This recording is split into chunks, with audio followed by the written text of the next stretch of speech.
இந்த சோதோம் குமோரா பாவம் எத்தனை வகையான பாவம் அப்படின்னு சொல்லி ரோமர் 1ஆம் அதிகாரத்தில் நாம் பார்த்தோம். குறைஞ்சபட்சம் 23 வகையான பாவங்களை குறித்து பார்த்தோம். அந்த பாவங்கள் நம்ம வாழ்க்கையில் ஒரு நாளும் அதை அட்டாக் பண்ணாதபடிக்கு நாம் பாதுகாக்கப்பட வேண்டும் என்பதில் நாம் கவனம் உள்ளவர்களாக இருக்கணும். அந்த பாவம் எப்படி நம்மளை பலவீனப்படுத்துது, அந்த பாவம் என்னென்னலாம் பிரச்சனைலாம் கொண்டு வருகிறது இல்லையா, நன்மையே நமக்கு வர விட்டாமல் இருக்கிறது. எரேமியாவின் புஸ்தகம் 5:25 நம்ம பார்த்தோம். அவைகள் நன்மையை வர விட்டாமல் இருக்கிறது. ஏசாயா 59:2 வசனத்தில் பார்த்தோம், நம்ம ஜெபத்துக்கு தடையாய் நிற்கிறது. 3 காரியங்களை நம்ம பார்த்தோம். ஒன்று, அது நன்மையே தடை செய்கிறது. என்னது? எரேமியா 5ஆம் அதிகாரம் 25. யாராவது ஒருத்தர் வாசிங்க பார்க்கலாம். காலையில் பார்த்த வசனங்களை ஞாபகப்படுத்திட்டு அப்புறம் போகலாம். எரேமியா 5:25 எடுத்தவங்க சத்தமாக வாசிங்க. உங்கள் அக்கிரமங்கள் இவைகளை விலக்கி உங்கள் பாவங்கள் உங்களுக்கு நன்மையை வர ஒட்டாமல் இருக்கிறது. அப்போ உங்களுக்கு நன்மை வர விடாமல், ஒரு ஆசீர்வாதம் வர விடாமல், புது வருஷத்தில் கூட உங்களுக்கு ஆசீர்வாதம் வர விடாமல் தடை செய்கிற ஒரு காரியம் என்னன்னா அக்கிரமம். நம்ம வாழ்க்கையில் அக்கிரமம், ஆண்டவருக்கு விரோதமாய் நாம் நடக்கிற நடக்கை. அங்கே நீ அதை நல்லா புரிஞ்சுக்கணும். புது வருஷம் வந்துருச்சு, புது வருஷம் வரப்போது, நான் ஆசீர்வாதமாக இருப்பேன், பழையவளெல்லாம் ஒழிஞ்சு போச்சு, நீங்கள் சந்தோஷப்படுறது நல்லது தான். ஆனால் நம்மளை விட்டு அந்த அக்கிரமம் போகலைன்னா புது வருஷமும் பழைய வருஷம் மாதிரி தான் போயிட்டுருக்கோம். விளங்குதுங்களா? அப்போ நம்முடைய வாழ்க்கையில் இருக்கிற அந்த அக்கிரமம் எப்போ நம்மளை விட்டு போதோ அப்போ தான் புது வருஷம் புது வருஷமாக இருக்கும். அல்லேலூயா. அகஸ்டின் அண்ணன் சொல்லும்போது ஒரு காரியத்தை சொன்னாங்க. புது வருஷம் எப்படி இருக்கும், ஒரு ஃபோட்டோ போட்டிருந்தாங்க. புது வருஷம் எப்படி இருக்கும்? நீ ஒழுங்காக இருந்தால் புது வருஷம் நல்லா இருக்கும். அல்லேலூயா. புது வருஷம் எப்படி இருக்கும்? நாம் கர்த்தருக்கு உண்மையாக இருந்தால், ஒழுங்காக இருந்தால் புது வருஷமும் ஆசீர்வாதமாக இருக்கும். அப்போ நாம் கீழ்ப்படியாத போகும்பொழுது தான் புது வருஷம் ஆசீர்வாதமாக இருக்கும் நம்ம எப்படி நினைக்க முடியும்? அப்போ இன்றைக்கு உங்கள் வாழ்க்கையை ஒப்பு கொடுக்கிற ஒரு ஆராதனை தான் சுத்திகரிப்பு ஆராதனை. உங்களை சுத்திகரித்து கொள்ளுகிற, உங்களை பரிசுத்தமாக்கி கொள்ளுகிற, வேண்டாத காரியங்கள்லாம் உங்களை விட்டு அகற்றி போடுகிற, பாவ அறிக்கை செய்து உங்களை ஆண்டவருக்கு முன்பதாக நீதிமானாக ஒப்பு கொடுக்கிற ஒரு ஆராதனை தான் இந்த சுத்திகரிப்பு ஆராதனை. அல்லேலூயா. இது வரைக்கும் உங்கள் வாழ்க்கையில் நீங்கள் எப்படி வாழ்ந்தீங்களோ, இந்த வருடத்தின் எண்டுக்கு வந்துட்டீங்க, புதிய வருடத்தில் காலை எடுத்து வைக்க போகிறீங்க. மறுபடியும் அதே பாவத்தோடு, அதே அசுத்தத்தோடு, அதே இச்சைகளோடு, அதே கீழ்ப்படியாமையோடு, அதே முரட்டாட்டத்தோடு, அதே தூற்றி திரிகிற ஆவியோடு, அதே புறங்கூறுகிற ஆவியோடு, நம்ம பார்த்தோம் இல்லையா ரோமர் 1ஆம் அதிகாரம் 23 வகையான பாவத்தோடு கூட உங்கள் வாழ்க்கையில் அடி எடுத்து வைக்கக்கூடாது. எல்லா காரியத்திலும் விடுவிக்கப்படுவதற்கு நீங்கள் உங்களை அர்ப்பணிக்க வேண்டும். எத்தனை பேர் ஆமேன்னு சொல்கிறீங்க? அப்போ வேதத்தில் நம்ம பார்க்குறோம், இந்த அக்கிரமங்கள் தான் நம்ம வாழ்க்கையில் ஆசீர்வாதத்தை தடை செய்கிறது. ரெண்டாவது ஒரு காரியத்தை பார்க்குறோம். ஏசாயா 51, ஏசாயா 59, ஏசாயா 59 2வது வசனத்தை நம்ம வாசிக்கலாம். உங்கள் அக்கிரமங்களே உங்களுக்கும் உங்கள் தேவனுக்கும் நடுவாக. இப்போ சொல்லுங்கள், ரெண்டாவது ஒரு காரியம், உங்கள் ஜெபம் பரலோகத்தில் போய் தேவனிடத்தில் சேரக்கூடாதபடிக்கு ஒரு தடையை போடுகிறது. என்னென்னா உங்கள் அக்கிரமம். உங்கள் ஜெபத்துக்கு தடையாக நிற்கிறதே உங்களுக்கு அக்கிரமம் தான். நிறைய ஜெபம் பண்ணுவீங்க இல்லையா? இப்படி யோசித்து பாருங்களேன். குழாயில் தண்ணி அடித்து அடித்து அடித்து கொண்டு வந்து குடத்தெல்லாம் நிரப்புறீங்க. ஆனால் தண்ணி பார்த்தா கொஞ்சம் கூட இல்லை. என்ன அப்படின்னா ஓட்டை வழியாக என்ன செஞ்சுக்கிட்டு இருக்கு? போயிட்டே இருக்குது. என்னது எவ்வளவோ நான் தண்ணியை பிரயாசப்பட்டு காலையிலேருந்து சாயங்காலம் வரைக்கும் தண்ணியை அடித்து கொண்டு வந்து நான் ஊற்றுறேனே, ஏன் நிற்க மாட்டேங்குது? ஐயா, தண்ணி ஊற்றுற ரெடி, ஆனால் குடம் சரியாக இருக்குதா? 2025 ஃபுல்லாக தண்ணி ஊற்றினேன், நிற்கலை. 2026 புது வருடம் வருகிறது, இந்த குடத்தில் நான் தண்ணி ஊற்ற போகிறேன். அல்லேலூயா. நான் சொல்கிறேன், நிற்காது. ஏன்? குடத்தை சீர்படுத்த வேண்டும். அதுதான் இன்றைக்கி சுத்திகரிப்பு ஆராதனை. கைத்தட்டுங்களேன். இன்னும் 10 வருஷம் வந்தாலும் அந்த குடத்தை சீர்படுத்தாமல் நான் தண்ணியை ஊற்றிக்கொண்டு இருந்தாலும் அதில் ஆசீர்வாதம் தங்குவதற்கு வாய்ப்பில்லை. காரணம் என்ன? அதிலே குறைவுள்ளது. அந்த குறைவுகளை நிறைவாக்குகிறது தான் இந்த சுத்திகரிப்பு ஆராதனை. அப்போ நீங்கள் அதிகமாக ஜெபிக்கிறீங்க, அந்த ஜெபம் உங்கள் வாழ்க்கையில் கேட்கப்படவில்லை, ஆண்டவர் செவி கொடுத்து கேட்கவில்லை. அதிகமாக கொடுக்குறீங்க, ஆனால் அந்த கொடுத்ததுக்குரிய ஆசீர்வாதம் உங்கள் வாழ்க்கையில் வந்து சேரவில்லை. அதிகமாக செலப்ரேஷன், விசேஷித்த விதமான ஜெப கூட்டங்களை நம்ம வைக்கிறோம், ஆனால் அது என் வாழ்க்கையில் ஆசீர்வாதத்தை கொண்டு வரவில்லை. ஒய்? என்னைக்காவது ஆராய்ஞ்சு பார்த்தீங்களா?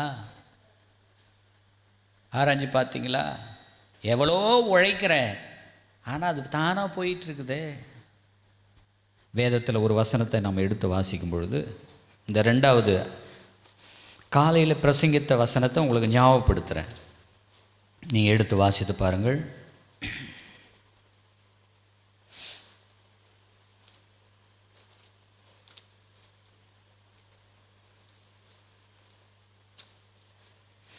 ஆகாய் 1ஆம் அதிகாரம், ஆகாய் 1ஆம் அதிகாரம், பேஜ் நம்பர் 1090. 1090. ஒரு பாயிண்ட் கம்மி பண்ண போதும். 1090. ஆகாய் 1ஆம் அதிகாரம் 5, 6 வசனங்களை வாசிக்கலாம். 7வது வசனம் கூட வாசிக்கலாம். இப்போதும் சேனைகளின் கர்த்தர் சொல்லுகிறார், உங்க குடத்தை சீர்படுத்தி பாருங்க. நான் சொல்ற உதாரணத்தை நீங்க மேட்ச் பண்ணி பார்ப்பீங்கன்னு நினைக்கிறேன். குடம்னா போய் வீட்டில் குடத்தை பார்க்காதீங்க.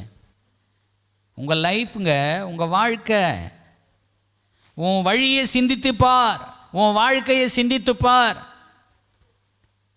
உங்கள் வழிகளை சிந்தித்து பாருங்கள். 6ஆம் வசனம், நீங்கள் திரளாய் விதைத்தும்.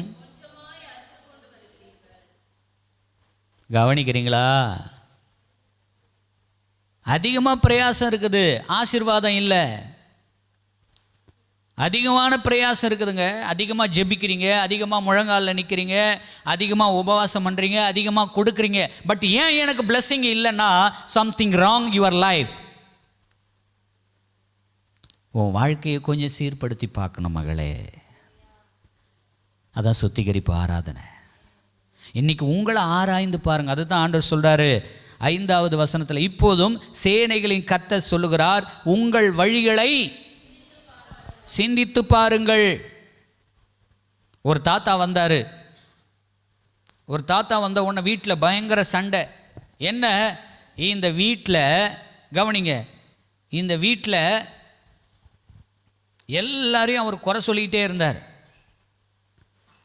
எனக்கு இந்த வீட்டில் சமாதானமே இல்லைன்னு சொல்லிக்கிட்டு இருந்தார். அவருடைய மைண்டு தாட் என்னென்னா, பேர பிள்ளைகளை குறை சொல்லுவார், அவங்க பொண்டாட்டியை குறை சொல்லுவார், பெத்த பிள்ளைகளை குறை சொல்லுவார், வீட்டில் இருக்கிற எல்லாரையும் திட்டிக்கிட்டே கிடப்பார். யாருமே சரியில்லை சரியில்லை சரியில்லை, உங்களெல்லாம் வீட்டை விட்டு ஒரு நாளைக்கு வெளியே அனுப்ப போகிறேன் அப்படின்னு சொல்லிகிட்டே இருப்பார். நீங்கள் சரியாக பல் தேய்க்கலை, சரியாக குளிக்கலை, சரியாக ட்ரெஸ் போடல, இது அது உங்கள் வாழ்க்கையில் இது சரியில்லை அது சரியில்லைன்னு சொல்லுவார். பேர பிள்ளைங்களாம் சேர்ந்து என்ன பண்ணாங்க, அவர் கொஞ்சம் மீசை நல்லா பெருசாக கத்தையாக வச்சுருப்பார், தாடி அதிகமாக வச்சுருப்பார். கடையிலேருந்து ரொம்ப துர்நாற்றம் வீசக்கூடிய ஒரு பசையை வாங்கி கொண்டு வந்து அவர் தூங்கும்போது அவர் மீசையில் தாடியெல்லாம் பூசிட்டு வந்துட்டானுங்க. இப்போ எழுந்தார். எழுந்த உடனே மறுபடியும் என்னது, நாற்றம் தாங்க முடியல. சே, அந்த ரூமில் இருந்தார். என்ன நாற்றம்? நாற்றடிக்குதுன்னாரு. எங்கே போனாலும் நாற்றம். கிச்சன் ரூம் வராரு, அங்கேயும் நாத்தம். பெட்ரூமுக்கு வராரு, அங்கேயும் நாத்தம். என்ன வீடு பெருக்குனீங்களா, கழுவுனீங்களா? ஐயோ, உங்களை வச்சுக்க நான் என்ன பண்ணுறது? நாற்றம்ன்றார். வீடே நாறுதுன்றார். நீங்களாம் சரியில்லை நாற்றம் அடிக்குதுன்றார். வீடு தான் நாற்றம் அடிக்குதுன்னு சொல்லிட்டு வீட்டை விட்டு வெளியே வந்தார் பாரு, இந்த ஊரே நாறுதுன்றார். விஷயம் எங்க இருக்கு? உங்கள் வழிகளை சிந்தித்து பாருங்கள். கைகளை தலையில் சொல்லுவோம். அதைத்தான் சொல்றாருங்க 5வது வசனம். இப்போதும் சேனைகளின் கர்த்தர் சொல்லுகிறார், உங்கள் வழிகளை சிந்தித்து பாருங்கள். உங்களை சிந்திச்சு பாருங்க. நீ ஆயத்தப்படு, அப்புறம் தான் பிறரை ஆயத்தப்படுத்த முடியும். நாமளே ஆயத்தப்படுத்தாம மற்றவங்களை ஆயத்தப்படுத்த முடியாது. என் வீட்டு பின்னாடிக்கு போய் சிகரெட் பிடிச்சிக்கிட்டு இருக்கிற, புகையாக ஜன்னலில் வருது. என் மகன் வந்து அங்கேருந்து உள்ளே இருந்து பார்க்குறான், எங்கள் அப்பா சிகரெட் அடிக்கிறாரு. இவன் பார்த்துட்டான். டெய்லியும் சாயங்காலம் அப்படி போகிறேன், தெரியாமல் அப்படி சிகரெட் பிடிச்சிட்டு உள்ளே வரேன். புகை மட்டும் அப்படியே போயிருக்குது. அப்படியே அடிச்சுட்டு ஒரு 4 கொய்யாக்காய் இலையை போட்டு வாயில் மென்னுட்டு துப்பிட்டு வீட்டுக்குள்ளே அல்லேலூயா ஆனந்தமே அப்படின்னு வர இல்லையா? ஏய், எங்கடா போன? என்ன வாய் ஒரு மாதிரியா இருக்குது? பீடி குடிக்கிற. கர்த்தருக்கு விரோதமாக பாவம் செய்யக்கூடாது. சொல்லுங்களேன். கர்த்தருக்கு விரோதமாக பாவம் செய்யக்கூடாது. அங்கே எங்கே பீடி குடிக்கிறாங்க, அங்கே எங்கே புகை அடிக்கிறாங்க. நீயும் அந்த கெட்ட பழக்கத்தை போயிட போகிற, நரகத்துக்கு போயிடுவ. அவன் என்னைக்காவது மணந்துரும்போனா? சொல்லுங்களேன். என்னைக்காவது அவன் வாழ்க்கையில் மணந்துருவான். அவன் இருதயம் கடினப்பட்டு போய்விடும். அப்போ என் மகன் ரட்சிப்புக்குள்ளாக மாறுவதற்கு, என் மகனை நான் ஆதாயமாக்கி கொள்வதற்கு என் வழியை நான் சிந்தித்து பார்க்க வேண்டியது அவசியம். அதைத்தான் கர்த்தர் சொல்றாரு. உன் வழியை சிந்திச்சு பாரு, உன் வாழ்க்கையை சிந்திச்சு பாரு. நீ மற்றவர்களுக்கு ரட்சகனா ரட்சிப்பாக மாற வேண்டும். அதுதான் அப்போஸ்தலர் 1:8. பரிசுத்த ஆவி உங்களிடத்தில் வருகிற பொழுது நீ பலனடைந்து. அப்போ ஃபஸ்ட்டு யார் பலப்படணும்? நீ பலப்படாமல் மற்றவங்களை பலப்படுத்துவது கூடாத காரியம். நானே இருமிட்டு இருக்க அப்படி இருக்கும்போது மற்றவங்களை எப்படி நான் வந்து தூக்கி நிறுத்த முடியும்? நான் பலப்படணும். ஸ்பிரிச்சுவல்ல நான் பரிசுத்தமாக்கப்படணும், நான் சுத்திகரிக்கப்படணும், நான் கழுவப்படணும். என் வாழ்க்கை முதலாவது சாட்சியாக நிற்கும் பொழுது மற்றவர்களை நான் சாட்சியாக எழுப்புவது அபிஷேகம் நிறைந்த வாழ்க்கை. கைத்தட்டுங்க. அதைத்தான் ஆண்டவர் சொல்றாரு. அப்போஸ்தலர் 1 பரிசுத்த ஆவியார் உங்களிடத்தில் வருகிற பொழுது ஃபஸ்ட்டு நீ பலப்படணும். நீ பலனடைந்து எருசலேமிலும் அப்படின்னு என்ன தெரியுமா? First search. எருசலேம் என்பது சபை. நீ சபையிலேயும், யூதேயா என்பது நீ வாழ்கிற தெரு, உன் தெருவிலேயும் உன் வீட்டிலேயும், சமாரியா என்பது பக்கத்து தெரு, அக்கத்து தெரு. அடுத்து நீ எங்கெல்லாம் போறியோ அங்கெல்லாம் சாட்சியாய். கரங்களோ தலையில் சொல்லுவோம், சாட்சியாய். அந்த வயதான கிழவை மீசையில் பசை இருக்குதுங்க, ஆனால் அதை அவன் உணராமல் மற்றவர்களெல்லாம் அவன் குறை சொல்லி கொண்டு இருக்கிறான். கழுவ வேண்டியது அவன் மீசையை. இன்னைக்கு நம்ம வாழ்க்கை சுத்திகரிக்கப்பட வேண்டியது அவசியம். இன்னைக்கு நாம் சுத்திகரிக்கப்பட்டா, நாம் கழுவப்பட்டா, ஒவ்வொரு நாளும் நம்ம பரிசுத்தமாக்கப்பட்டு கொண்டே இருப்போமானால் ஆவியானவர் நம்மளை ஒரு சாட்சியாக நிறுத்துவார். முதல்ல கர்த்தர் உன்னை சாட்சியாக நிறுத்துவார். எருசலேமில் சபையில் சாட்சியாக நிறுத்துவார். ஊழியக்கார் உன்னை குறித்து சாட்சி கொடுப்பாங்க, ஊழியக்கார் மனைவி உன்னை குறித்து சாட்சி கொடுப்பாங்க, விசுவாசி உன்னை குறித்து சாட்சி கொடுப்பாங்க. அந்த சிஸ்டரா, அந்த பிரதரா, ஐயோ அவங்க வந்தாலே ஆசீர்வாதம், அவங்க நல்ல ஜெபிக்கிற சகோதரி, அவங்க சாட்சியான சகோதரி, அவங்க யாருக்கிட்டையும் சண்டையிட மாட்டாங்க, அவங்க யாரையும் நிந்திக்க மாட்டாங்க, யாரையும் குறை சொல்ல மாட்டாங்க. சபைக்கு வராங்களா, முழங்கால் படியிடுறாங்களா, பைபிள் வாசிக்கிறாங்களா, கர்த்தரோடு உறவாடுறாங்களா, பிரசங்கத்தை கேட்குறாங்களா, சபையில் என்ன காரியமோ அவங்களுக்கு முடிஞ்சால் உதவி செய்கிறாங்களா, இல்லை முடியாமல் கர்த்தருக்கு ஸ்தோத்திரம்னு சொல்லி அமைதியாக யாருக்கும் இத்தனை வருடமாக அவங்க சபைக்கு மகிமையான கிரீடம். கைகளை தலையில் சொல்லுவோம். எத்தனை பேர் ஆமீன் சொல்லுவீங்க? நம் வழியை சிந்தித்து பாருங்கள். அடுத்து வாசிங்க 6ஆம் வசனம். நீங்கள் திரளாய் விதைத்தும் கொஞ்சமாய் அறுத்து கொண்டு வருகிறீர்கள். சாப்பாடு எவ்வளோ சாப்பிட்றீங்க, ஆனால் என்ன இல்லை. எவ்வளோ பிரசங்கத்தை கேட்குறீங்க, ஆனால் ஆசீர்வதிக்கப்படலைன்னு அர்த்தம். நீங்கள் புசிக்கிறீர்கள், வார்த்தையை கேட்குறீங்க, அந்த வார்த்தை உங்களை ஆசீர்வதிக்க முடியல.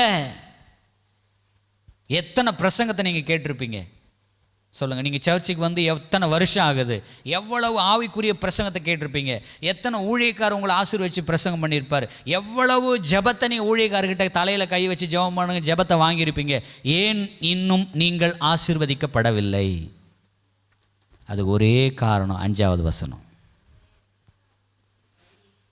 அதுக்கு ஒரே காரணம் 5வது வசனம் என்ன? உங்கள் வழியை நீங்கள் சிந்திச்சு பார்க்கல, உங்கள் குடத்தை நீங்கள் சீர்தூக்கி பார்க்கல. கீழே வாசிங்க. நீங்கள் புசித்தும் திருப்தியாகவில்லை, குடித்தும் பரிபூர்ணம் அடையவில்லை, நீங்கள் வஸ்திரம் உடுத்தியும் ஒருவனுக்கும் குளிர் விடவில்லை. நல்லா கவனிங்க. எக்ஸாம்பிள் சொல்றார் பாருங்க. கூலியை சம்பாதிக்கிறவன் கடைசியில் சொல்கிறாரு, நீங்கள் எங்கே தான் போடுறீங்க? அம்மா, நீ கர்த்தருக்கு கீழ்ப்படியாமல் எவ்வளவு சம்பாத்தியம் பண்ணாலும், கர்த்தருக்கு கீழ்ப்படியாமல் என்ன தான் உங்களுக்கு ஆசீர்வாதம் உன் வீட்டில் வந்தாலும், கர்த்தருக்கு கீழ்ப்படியாமல் என்ன தான் நீ மலையே கொண்டாந்து வீட்டில் வச்சாலும் பொத்தலான பை. நான் சொல்லலை, வசனம் சொல்கிறது. மறுபடியும் 7வது வசனத்துலையும் சொல்கிறாரு. ஒரு முறைக்கு 2 முறை சொன்னார்னா வெரி வெரி இம்பார்ட்டன்ட்னு அர்த்தம். மறுபடியும் 7வது வசனத்தில் என்ன வாசிக்கிறோம்? உங்கள் வழிகளை சிந்தித்து பாருங்கள் என்று சேனைகளின் கர்த்தர். கையை தலையில் சொல்லுங்க. மறுபடியும் சொல்றாரு, உன் வழியை பாரு, உன் வழியை பாரு, உன் வாழ்க்கையை பாரு, உன் லைஃபை பாரு, உன்னுடைய இருதயத்தை பாரு, மகளே மகளே மகளே என்றாரு. அப்போ முதலாவது நான் சாட்சியாக இருக்கணும். அடுத்தது எருசலேமில் சபையில் நான் சாட்சியாக இருக்கணும். அடுத்தது நீங்கள் பார்த்தீங்கன்னா எருசலேமிலும் யூதேயாவில் நான் என்ன பண்ணணும்? சாட்சியாக இருக்கணும். அடுத்து நான் சமாரியாவில் சாட்சியாக இருக்கணும். அடுத்து நான் பூமி எங்கும் சாட்சியாக இருக்கணும். நான் சாட்சியாக இல்லாமல் எருசலேமில் சபையில் எங்கேருந்து சாட்சியாக இருக்கிறது? எருசலேமிலே சாட்சி இல்லை, அப்புறம் யூதேயாவில் எங்கே சாட்சி இருக்குது? யூதேயானா நீ குடியிருக்கிற வீடு, உன் தெரு.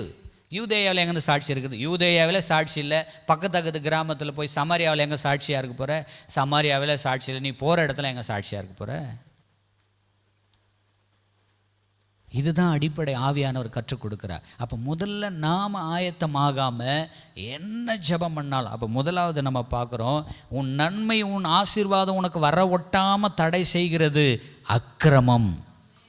எரேமியா 5:25. ரெண்டாவது, உன் ஜெபத்தை தடை செய்கிறது அக்கிரமம். ஏசாயா 59:2. மூன்றாவது, உன் ஜெபத்தையே கேட்க பண்ணாம ஆண்டவரே அந்த ஜெபத்திற்கு ஒரு தடையாய் எனக்கு வேண்டான்னு சொல்ற அளவுக்கு பண்ணுகிறது உன் அக்கிரமம். சங்கீதம் 66:18.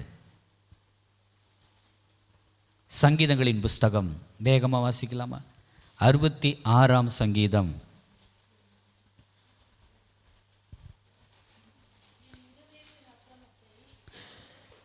சங்கீதம் 66:18 வாசிங்க.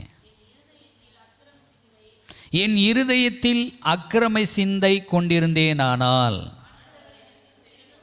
ஆண்டவர் எனக்கு செவி கொடார். பார்த்தீங்களா? செவி கொடார்னா என்ன அர்த்தம்? கேட்க மாட்டார்னு அர்த்தம். அப்போ நன்மையை உன் ஆசீர்வாதத்தை தடை செய்கிறது உன் வாழ்க்கையில் இருக்கிற அக்கிரமம், நீ கடவுளுக்கு பிரியமா நடக்காத காரியம்.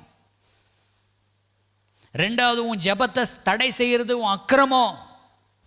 உன் ஜெபத்தையே கேட்காம ஆண்டவர் காதை அடைச்சிக்கிறது உன்னுடைய அக்கிரமமான ஒரு ஜெபம். பாஸ்டர், நான் எவ்வளோ ஜெபம் பண்றேன் பாஸ்டர், முழங்காலே நீ ஜெபிக்கிறேன் பாஸ்டர், உபவாசித்து ஜெபிக்கிறேன் பாஸ்டர், என் வாழ்க்கை மாறலையா? அந்த ஆண்டவருக்கு கண்ணு இல்லையா? அவர் கண்கள் இருக்கிறது, அவருக்கு காதுகள் இருக்கிறது, அவர் ஜெபத்தை கேட்கிற தேவன். ஆனால் உன் ஜெபத்தை அவரால் கேட்க முடியாததுக்கு காரணம் உன் வாழ்க்கையில் இருக்கிற அக்கிரமம். உங்கள் வீட்டுக்கு வர, ஒரு ஜெப கூட்டத்துக்கு வர, நல்ல வாழை இலை போடுறீங்க, நல்ல சுத்தமாக அதை கழுவுறீங்க, முட்டை, சிக்கன், மீன், நல்ல சாப்பாடு, சாம்பார், பக்கத்தில் கை அளவுக்கு கொஞ்சம் சாணி,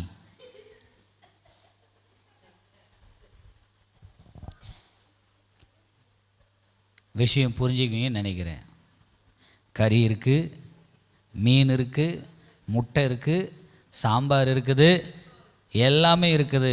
பக்கத்தில் கொஞ்சம் இவ்வளோ கூட தேவையில்லை, இவ்வளோ சாணியும் கொண்டாந்து வைக்கிறீங்க.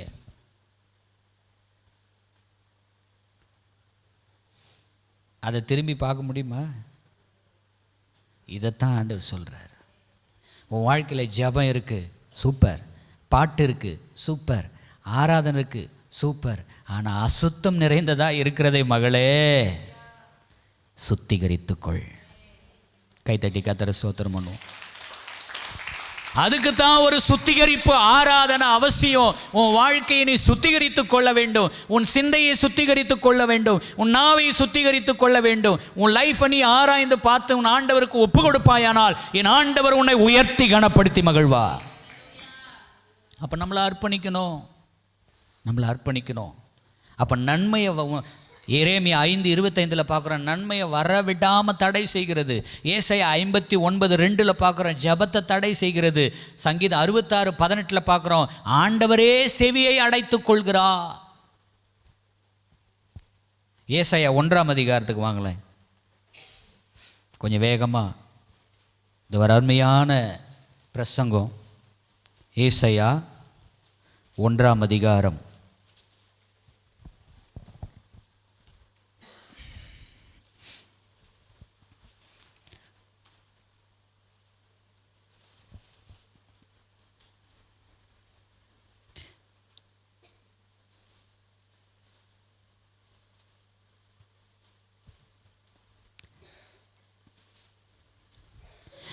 3 ஆண்டவர் வேதனைப்படுகிற ஒரு காரியம், விசுவாசிகள்தான், ஆண்டவருக்கு பிள்ளைகள்தான். ஆனால் அவர்கள் கீழ்ப்படியாமல் உணர்வில்லாமல் போகும்போது தேவன் படுகிற வேதனையை இந்த வசனங்கள் வெளிப்படுத்துகிறது. 3 வாசிங்க. மாடு தன் எஜமானையும் கழுதை தன் ஆண்டவனின் முன்னணையும் அறியும், இஸ்ரவேலோ அறிவில்லாமலும் என் ஜனம் உணர்வில்லாமலும் இருக்கிறது என்கிறா. ஆண்டவர் என்ன வேதனைப்படுறாரு? என் ஜனம் எப்படி இருக்குது? அறிவில்லாமலும் உணர்வில்லாமலும் இருக்கிறதே. என் ஜனமே நீ உணர்வில்லையா? என் ஜனமே உனக்கு மனம் திரும்ப விருப்பம் இல்லையா? ஆண்டவர் ஏங்குகிறார். அடுத்து நீங்கள் வாசி பார்ப்பீங்கன்னா 9 சொல்கிறார் பாருங்க, சேனைகளின் கர்த்தர் நமக்கு கொஞ்சம் மீதியை வைக்காதிருந்தார், ஆனால் நாம் சோதோமை போலாகி கொமாராவுக்கு ஒத்திருப்போம். சோதோமின் அதிபதிகளே கர்த்தருடைய வார்த்தையை கேளுங்கள், கொமாராவின் ஜனமே நமது தேவனுடைய வேதத்துக்கு செவி கொடுங்கள் அப்படின்னு சொல்லிட்டு 11 வாசித்து பாருங்களேன். உங்கள் பலிகளின் திரள் எனக்கு எண்ணத்துக்கு என்று கர்த்தர் சொல்லுகிறார். ஏங்க, ஸ்தோத்திர பலிகளிலே பிரியப்படுகிற தேவன் சொல்லுகிற வார்த்தை என்னன்னு கவனிங்க. சங்கீதம் 50 23 என்ன வாசிக்கிறோம்? ஸ்தோத்திர பலி இடுகிறவன் அதே தேவன் தான், அதே கர்த்தர் தான். ஆனால் இங்கே ஏசாயா 1:11 என்ன வாசிக்கிறோம்? என்ன சொல்றாரு? உன் பலி எனக்கு என்னத்துக்குன்னு கேட்கிறாரு. ஏன்?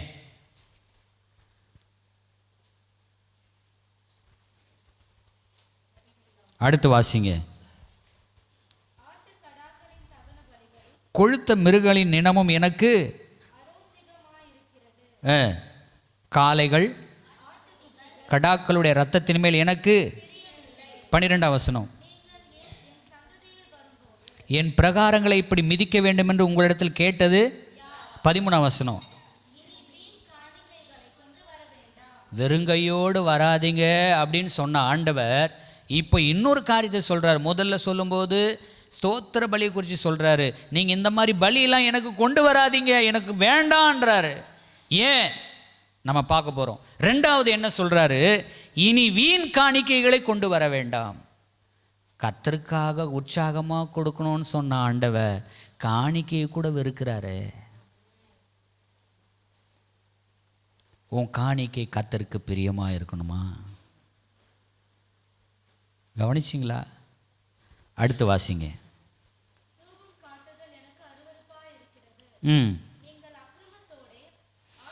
நீ அக்கிரமத்தோட ஆசரிக்கிற மாத பிறப்பையும் ஓய்வு நாளையும் சபை கூட்டத்தையும் நான் இனி சகிக்க மாட்டேன். எதனால் அந்த மாதிரி? நீ அதை அக்கிரமத்தோடு செய்கிற. நீ அக்கிரமத்தோடு செய்கிற வாக்குத்தத்த ஆராதனைய, உபவாச கூட்டத்தை, மாத பிறப்பை, கூட்டங்களை, ஜெபத்தை எனக்கு பிடிக்கல. ஆண்டவர் சொல்றார் பாருங்க. அடுத்து என்ன பார்க்குறோம்?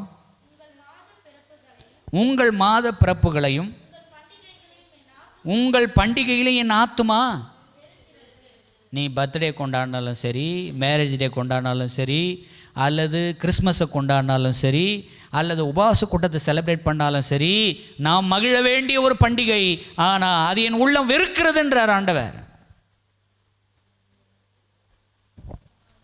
கீழே வாசிங்க. என்ன சொல்கிறாருங்க?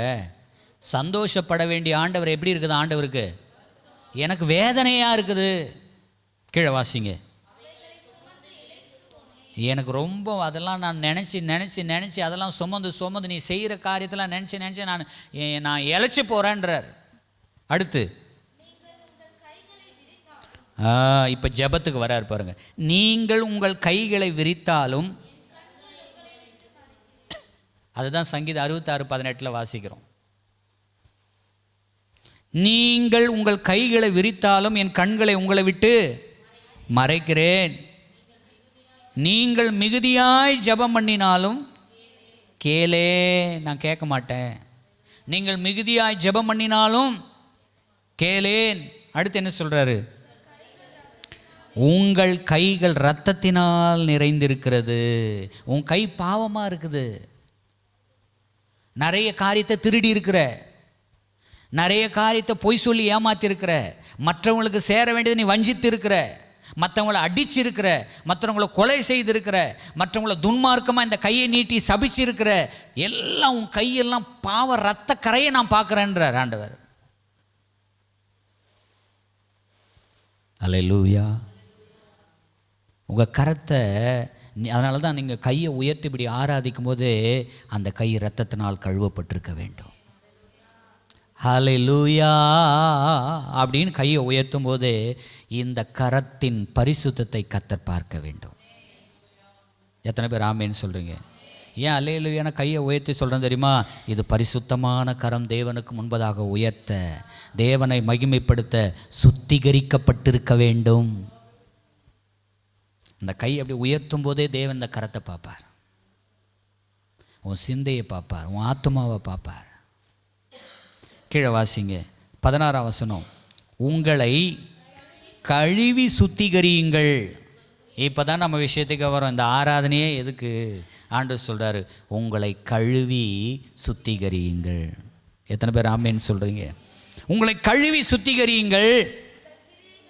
உங்கள் கிரியைகளின் பொல்லாப்பை என் கண்களுக்கு மறைவாக அகற்றிவிட்டு, முதல்ல நீ என்னென்ன தப்பு பண்ணுறியோ அதெல்லாம் நிறுத்துன்றார் ஆண்டவர். அல்லேலூயா. நீ என்னென்ன மனசாட்சிக்கு விரோதமாக தப்பு பண்ணுறியோ அதை முதல்ல நிறுத்து. தீமை செய்தலை விட்டு ஓயுங்கள் என்றார். நீ என்ன தப்பு பண்ணுறன்னு உன் மனசாட்சிக்கு தெரியும், அதெல்லாம் முதல்ல ஸ்டாப் பண்ணு. அந்த தவறை மறைப்பதற்காக அல்ல, அந்த தவறையே நிறுத்து. நீ ஆண்டவர்கிட்ட அறிக்கை செய்து நீ விட்டு விட வேண்டும். அறிக்கை செய்கிறது மட்டும் ஆசீர்வாதம் கிடையாது. அது நாணயத்தின் ஒரு பக்கம், விட்டு விடுவது இன்னொரு பக்கம். அப்போ தான் அது செல்லா காசாக மாறாமல் இருக்கும். கையோ தலையில் சொல்லுவோம். உங்கள் ரூபா நோட்டில் ஒரு பக்கம் மட்டும் அதனுடைய வேல்யூ இருக்குது, இன்னொரு பக்கம் அந்த வேல்யூ இல்லாமல் இருக்குமானால், கிறிஸ்டி ஒரு பக்கம் மட்டும் வேல்யூ அந்த அடையாளம் இருக்குது, இன்னொரு பக்கம் மட்டும் அந்த அடையாளம் இல்லாமல் இருக்குமானால் கவனிங்க, அது ஒரு பிளெஸ்ஸிங்காக மாறாது. அல்லேலூயா. இன்றைக்கி உங்கள் வாழ்க்கையில் நீங்கள் சுத்திகரிக்கப்பட வேண்டும். அடுத்து வாசிங்க, நன்மை செய்ய படியுங்கள். அடுத்து நீங்கள் பார்க்குறோம் 18ஆம் வசனத்தில் வாசிங்க. வழக்காடுவோம் வாருங்கள் என்று கர்த்தர் சொல்லுகிறார்.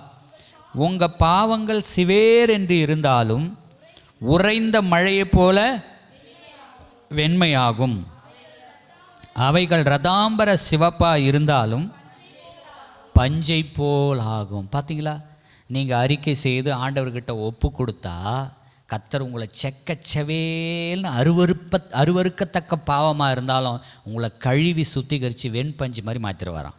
கைத்தட்டி கர்த்தரை ஸ்தோத்திரம் பண்ணும். அதுதான் ஆண்டவர் நமக்கு கொடுக்குற ஸ்லாக்கியம். நம்ம பாவி தான், நம்ம அருவருப்பானவர்கள் தான். ஆனால் ஆண்டவருடைய சமூகத்தில் மனம் திரும்பி ஒப்பு கொடுத்த, ஆண்டவரே நான் இப்படிப்பட்ட ஒரு மனுஷியாக இருக்கிறேன், ஆண்டவரே என் வாழ்க்கை செக்கச்சவேல்னு பாவியாக இருக்கிறேன், பாவமாக இருக்கிறது, அருவருப்பாக இருக்கிறது, ஆனால் நான் என் வழியை சிந்திச்சு பார்க்கும்படி இப்போ உணர்றேன், மனம் திரும்புகிறேன், என்னை பரிசுத்தப்படுத்துருங்கப்பான்னு சொல்லும்போது ஆண்டவர் பியூர் வெண்மையாய் மாற்றி விடுகிறார். அல்லேலூயா. அப்போ நம்ம என்ன செய்யணும்? நம்ம ஜெபத்தை குறித்து, நம்ம ஆராதனை குறித்து, நம்ம காணிக்கை குறித்து, நம்ம ஊழியத்தை குறித்து சந்தோஷப்படுறோம், பெருமைப்படுறோம். ஆனால் அதை எப்படி தேவனிடத்தில் நாம் ப்ரெசன்டேஷன் பண்ணுறோம்? எத்தனை பேர் ஆமீன்னு சொல்கிறீங்க? சங்கீதங்களின் புஸ்தகம், நம்ம சீக்கிரம் முடிக்கலாம், எடுத்து வாசிங்க. சங்கீதங்களின் புஸ்தகம் 32ஆம் சங்கீதம், வேகமாக. சங்கீதங்களின் புஸ்தகம் 32ஆம் சங்கீதம் 5வது வசனம். நான் என் அக்கிரமத்தை மறைக்காமல் என் பாவத்தை உமக்கு அறிவித்தேன், என் மீறுதல்களை கர்த்தருக்கு அறிக்கையிடுவேன் என்றேன். தேவரீர் என் பாவத்தின் தோஷத்தை மன்னித்தீர். கையை ஊற்ற நல்ல ஒரு அல்லேலூயா போடுங்க. அப்போ நம்ம வாழ்க்கையில் எப்போ பாவத்தை மறைக்காமல் அதை அறிக்கை செய்து ஆண்டவருடைய சமூகத்தில் விட்டு விட்டு புது மனுஷியாக மாற ஒப்பு கொடுக்குறீங்களோ, உன் வாழ்க்கையிலேருந்து உன் வாழ்க்கையை சிந்திச்சு பார்த்து ஒரு டேர்னிங் பண்ணி கர்த்தரை பிடிச்சிக்கிட்டு நடக்கணும்னு ஒப்பு கொடுக்குறீங்க பார்த்தீங்களா, அப்போவே கர்த்தர் உனக்கு மனம் இறங்கி விட்டா. பாவத்தை அறிக்கை செய்கிறது பழைய குருடி கதவை திரடி, பழைய குருடி கதவை திரடின்ற மாதிரி அறிக்கை செய்கிறது பாவம் செய்கிறது, அறிக்கை செய்கிறது பாவம் செய்கிறது, அறிக்கை செய்கிறது பாவம் செய்கிறது. இதில் ஒரு சல்லி காசுக்கும் பிரயோஜனம் கிடையாது. உன் வாழ்க்கையில் மாற்றம் எப்படி வரும்? விடுதலை எப்படி வரும்? இன்னும் உன்னுடைய பாவம் செக்கச்செவேல் செக்கச்செவேல் செக்கச்செவேல் செக்கச்செவேல், இந்த வெத்தலை பாக்கு போட்டு துப்புறாங்க பாரு, அந்த மாதிரி நம்முடைய சரீரமும் நம்ம அழுக்கு ஆத்துமா அழுக்கு நிறைந்ததாய் நாற்றம் நிறைந்ததாய் மாறிக்கொண்டே இருக்கும். ஆனால் மேலே மட்டும் நம்ம ட்ரெஸ் போடுவோம், ஆனால் நம்முடைய ஆவி ஆத்துமா சரீரம் அழுக்கு நிறைந்ததாய் மாறிவிடும். ஆனால் அறிக்கை செய்து ஒவ்வொரு அசுத்தத்தையும் தூக்கி எறிந்து வீசி, நான் இப்படி இருக்க மாட்டேன், நான் இந்த அசுத்தத்தில் வாழ மாட்டேன், இந்த பாவத்தில் வாழ மாட்டேன், இந்த அருவருப்பில் வாழ மாட்டேன்னு நம்மளை கழுவி கழுவி கழுவி கழுவி கழுவி கழுவி சுத்திகரிக்கும் போது யோசித்து பாருங்கள், உன் வீடு ரொம்ப பாழடைஞ்ச வீட்டை கூட நல்ல சர்ஃப் பவுடர் போட்டு நல்ல ப்ளீச்சிங் பவுடர் போட்டு கழுவி கழுவி கழுவி தேய்ச்சி தேய்ச்சி தேய்ச்சி தேய்ச்சி கழுவி நல்லா கழுவிட்டு பெயிண்ட் அடித்து பாருங்கள், அந்த வீடு எப்படி இருக்கும்? பல வருடம் பாழடைந்த வீடு கூட பளிச்சுன்னு மாறிடுமே. ஆண்டவர் நாம் அப்படியா பளிச்சுன்னு மாற விரும்புகிறார். அங்கே கீழே வாசித்து பாருங்கள் 6வது வசனம். இதற்காக சகாயம் கிடைக்கும் காலத்தில் பக்தி உள்ளவன் எவனும் உம்மை நோக்கி விண்ணப்பம் செய்வான், அப்பொழுது மிகுந்த ஜலப்பிரவாகம் வந்தாலும் அது அவனை, கையை தலையில் சொல்லுவோம், எந்த ஜலப்பிரவாகம், எந்த ஒரு ஜலப்பிரவாகம், எந்த எதிர்ப்பு, எந்த போராட்டம், உனக்கு விரோதமான கிரியையில் எது வந்தாலும் உன்னை தொடவே முடியாது. ஏன்னா என் பிள்ளை பாவத்திலேருந்து வெளியே வந்துட்டா, என் பிள்ளை பரிசுத்தமாயிட்டா, பரிசுத்தத்துக்கு என் பிள்ளை ஒப்பு கொடுத்துட்டா, ஆண்டவர் வேலி அடைப்பா. நம்ம இன்னும் அந்த ஒரு பக்கம் ஸ்டேஜில் மட்டும் இருக்கிறோம், பாவத்தை அறிக்கை செஞ்சுக்கிட்டே இருக்கிறோம். அதனால் என்ன பிரயோஜனம்? உங்களுக்கு புரியும்படியாக நான் சொல்கிறேன். ஜெயமேரி சகோதரி ஒரு பர்ஸை இங்கே விட்டுட்டாங்க. அதில் பார்த்தா ஜெயமேரின்னு இருக்குது.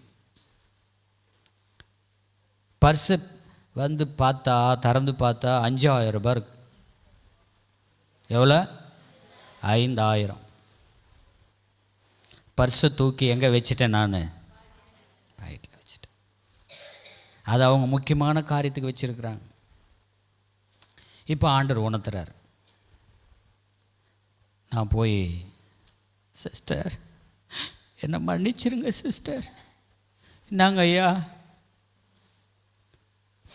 தப்பு பண்ணிட்டேன் சிஸ்டர், என்னங்க ஐயா தப்பு பண்ணி, பர்ஸு எடுத்துட்டேன் சிஸ்டர், எடுத்துட்டேன் சிஸ்டர், மன்னிச்சிடுங்க சிஸ்டர். சரிங்க ஐயா, வரேன் சிஸ்டர், சிஸ்டர் வரேன் சிஸ்டர். இதில் ஒரு முழுமை அடங்கி இருக்கிறதா? பாவத்தை அறிக்கை செய்து ஒரு செக்ஷன், கரெக்ட், நல்லது. ஆனால் செய்ய வேண்டிய இன்னொரு பகுதி இருக்கு. சிஸ்டர் நான் தவறு செஞ்சிட்டேன் சிஸ்டர், சிஸ்டர் உங்கள் பர்சன் தெரிஞ்சும் நான் எடுத்து வச்சுட்டேன், ஆனால் மனசு ஊர்த்திச்சு சிஸ்டர், இனிமேல் அந்த மாதிரி நான் செய்ய மாட்டேன் சிஸ்டர், மன்னிச்சிருங்கன்னு கேட்பது மாத்திரமல்ல, அந்த பர்ஸையும் அதில் கொடுக்குறோம் பாருங்கள், அதெல்லாம் முழுமை இருக்கிறது. கை தட்டுங்க. அதில் தான் ஒரு முழுமை, அதில் தான் ஒரு முழுமை. அல்லேலூயா. அப்போது அதைத்தான் வந்து நீங்கள் பார்த்தீங்கன்னா சகேயு செய்தார். உன் வீட்டில் நான் தங்க போகிறேன்னு சொன்ன உடனே, ஆண்டவர் என் வீட்டிலா தங்க போகிறீர் அப்படின்ன உடனே அவனுக்கு ஒரே பரவசம். ஆண்டவரே நான் யாருக்கிட்டலாம் அநியாயமாக வாங்கணும், அப்பா நான் வந்து அவங்கக்கிட்ட நான் மன்னிப்பு கேட்குறேன்றது மாத்திரம் இல்லை, நான் என்ன பண்ணுறேன், 4 மடங்கா திருப்பி கொடுக்குறேன். அதுதான் அங்கே கிரியை பாருங்கள். அப்போ நீ ஆண்டவரே இந்த பாவத்தை மன்னிங்க ஆண்டவரே, அப்பா இந்த கெட்ட ஃப்ரெண்ட்ஸோடு சேர்ந்து நான் இந்த தப்புலாம் பண்ண என்னை மன்னிச்சிருங்கப்பா, நான் ஆண்டவரை மன்னிக்க ரெடி. அதோடு அந்த கெட்ட ஃப்ரெண்ட்ஷிப்பையும் விடுவது தான் ஒரு முழுமை. ஆண்டவரே இந்த விபச்சாரத்தை பண்ணிட்டேன்பா, இந்த பாவத்தை பண்ணிட்டேன்பா, ஒரு அருவருப்பான பாவம் ஆண்டவரே, ஐயா செக்கச்சவேல் இருக்குதுப்பா, அசிங்கமாக இருக்குதுப்பா. ஆண்டவர் சொல்கிறாரு, நான் உன்னை மன்னிக்கிற மகளே. அதோடு கூட அந்த விபச்சாரத்தின் ஆவிக்கும் ஒரு முற்றுப்புள்ளி, உறவுக்கும் ஒரு முற்றுப்புள்ளி கத்திரிக்கோளை கட் பண்ணி இயேசுவின் நாமத்தில் அப்பால போ, நான் ஆண்டவருடைய பிள்ளை. கையவ தலையில் சொல்லுவோம். இதுதான் ஒரு முழுமை, இதுதான் ஒரு முழு மனம் திரும்புதல். இன்றைக்கி நிறைய கிறிஸ்தவங்க மனம் மாறாமல் இருக்கிறது என்ன தெரியுமா? ஒன் சைடு மனம் திரும்புதல். காயினில் ஒரு பக்கம் மட்டும் இருக்குன்னு, ஆண்டவரே ஆண்டவரே என்னை மன்னிங்கப்பா, என்னை மன்னிங்கப்பா, இது மட்டும்தான் நடக்குது.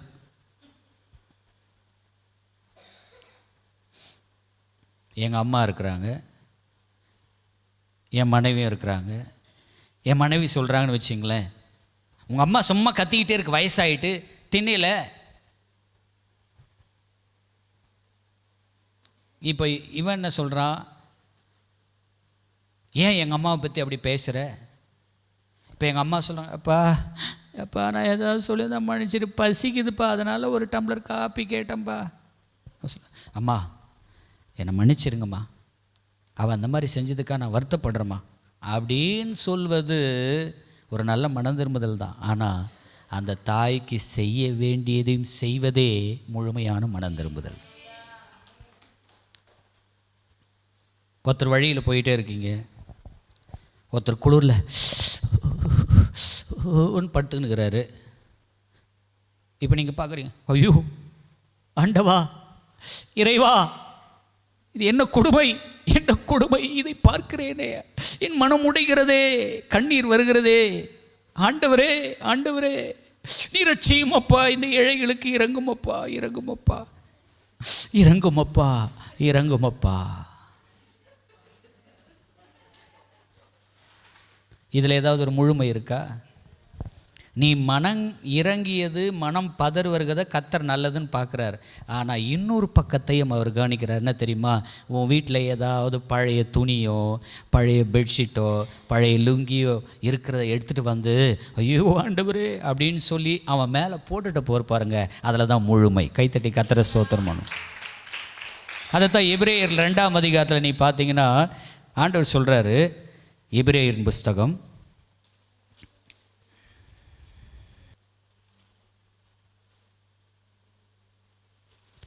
2ஆம் அதிகாரம்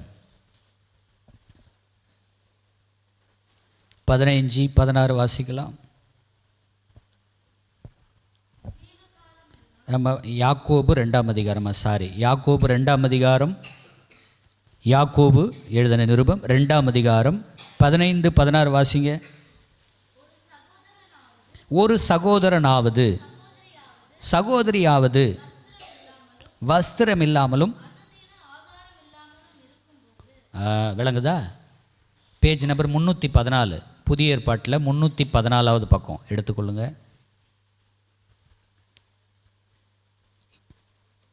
புதிய ஏற்பாட்டில் 314,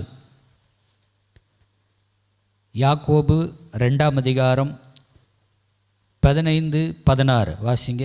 ஒரு சகோதரனாவது சகோதரியாவது வஸ்திரம் இல்லாமலும் அனுதின ஆகாரம் இல்லாமலும் இருக்கும்போது உங்களில் ஒருவன் அவர்களை நோக்கி, நீங்கள் சமாதானத்தோடே போங்கள், குளிர் காய்ந்து பசியாருங்கள் என்று சொல்லியும்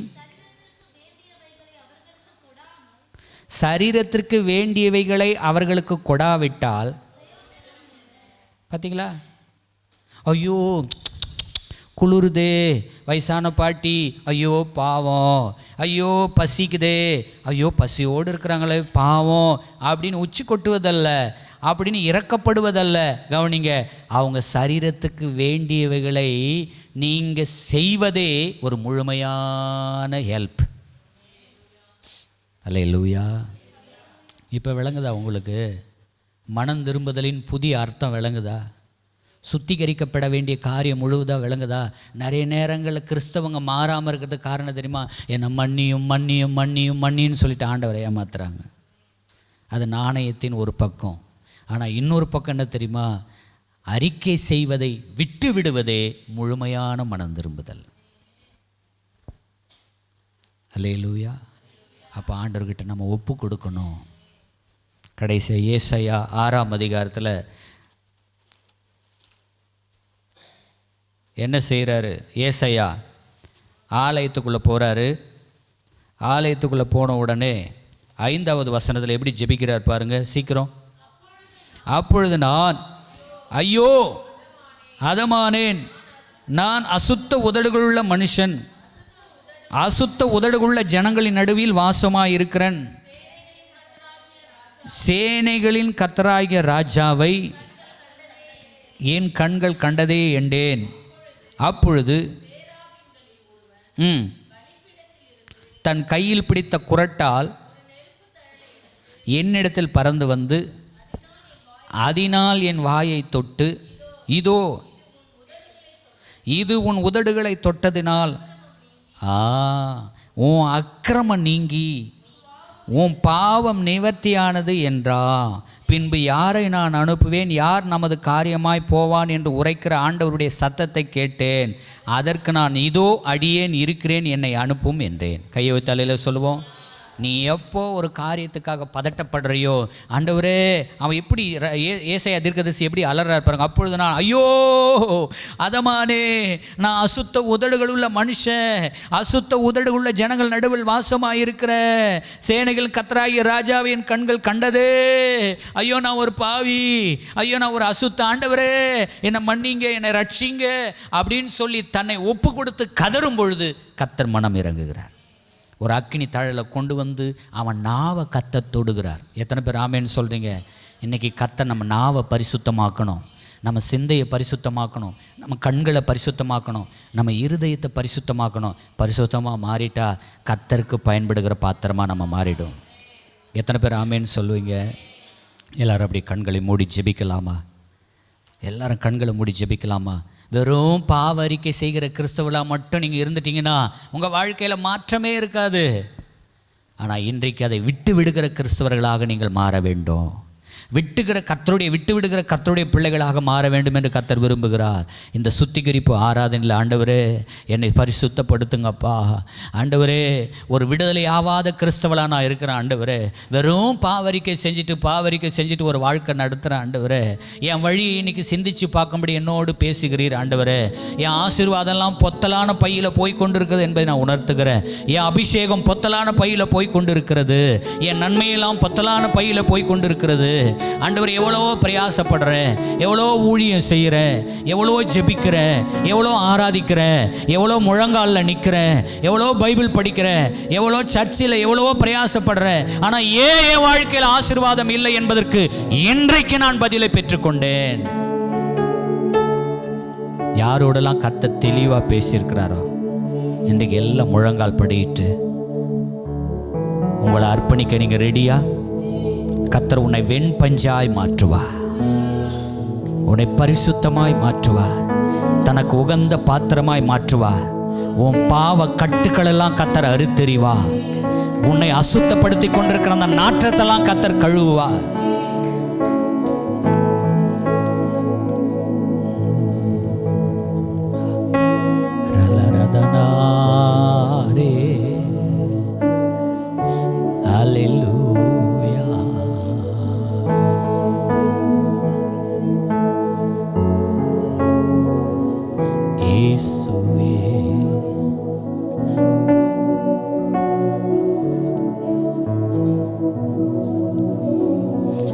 அப்பாவும் பாதம் அமர்ந்து விட்டே,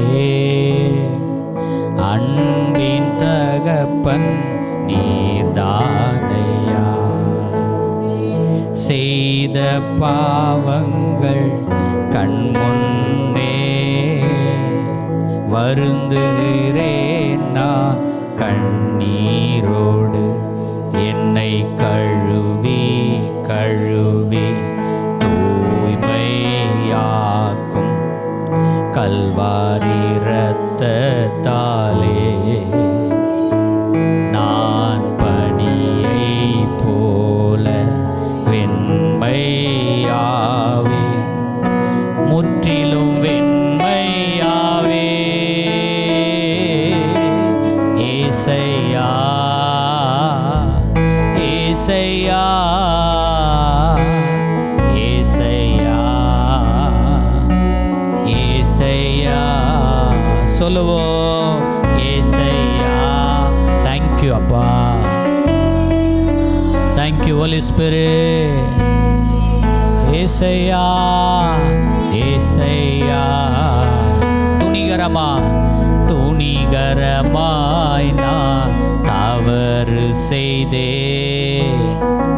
துணிந்து பாவம் செய்தே, துணிகரமாய் நான் தவறு செய்தே, துணிந்து பாவம் செய்தே. நோக்கி பார்க்க பலனில்லையே, நோக்கி பார்க்க பலனில்லையே, தூக்கி நிறுத்தும் என் தெய்வமே, தூக்கி நிறுத்தும் என் தெய்வமே, என்னை கழுவி கழுவி தூய்மையாக்கும் கல்வாரி இரத்தத்தாலே நான் பனியை போல வெண்மையாவே, முற்றிலும் வெண்மையாவே. ஏசையா சொல்லுவோம். ஏசையா ஏசையா. அப்பா என்ன கழுவுங்க டாடி, என் உம்முடைய ரத்தத்தினால என்னை கழுவுங்க ராஜா, என் பாவத்தெல்லாம் மன்னிங்க ராஜா. அந்த பாவ அறிக்கை செய்வது மாத்திரமல்ல, அதை விட்டுடுற ராஜா. இனி அந்த வழி போக மாட்டேன் ராஜா. அந்த உறவை துண்டிச்சிடுற ராஜா. அந்த நாற்றம் எனக்கு வேண்டாம் ராஜா. உம்முடைய உம்மோடு கூட இருக்கிற வாழ்க்கை எனக்கு போதும் டாடி. உன் பிரசன்னம் போதும் டாடி. அப்பா, நீர் எனக்கு தந்த அந்த வெண் வஸ்திரத்தில் ஒரு கரியை நான் தடவ மாட்டேன்ப்பா. ஒரு அசுத்தத்தை நான் தடவி கொள்ள மாட்டேன்ப்பா. என்னை பரிசுத்தப்படுத்துங்க ராஜா. என் சிந்தையை பரிசுத்தப்படுத்துங்க. என் நாவில் புறங்கூர்ன ஆண்டவரே, மற்றவங்களை ஆண்டவரே புறங்கூர்னப்பா. என்னது என்று அறியாமலே நான் தூற்றி திரிந்த ஆண்டவரே, என் நாவை சுத்திகரிங்க ஐயா. அது என் தலை மேலே நிற்குமே, அது என் குடும்பத்துக்கு சாபமாக வருமே. என்னை பரிசுத்தப்படுத்துங்க ஐயா. இந்த புது வருஷத்துக்கு போகிறேன், என்னை ஒரு புது மனுஷியாக மாற்றுங்க ஐயா. என்னை கழுவுங்க ஐயா. மற்றவங்க மேலே இறக்கப்படுகிறேன், ஆனால் எந்த ஒரு நன்மையும் செய்யாமல் இருக்கிறேன் ஆண்டவரே. அப்படிப்பட்ட அனுபவம் என் வாழ்க்கையில் மாற்றி நான் இறக்கப்படுவதை கிரியினால் வெளிப்படுத்த என்னை தகுதிப்படுத்துங்கப்பா.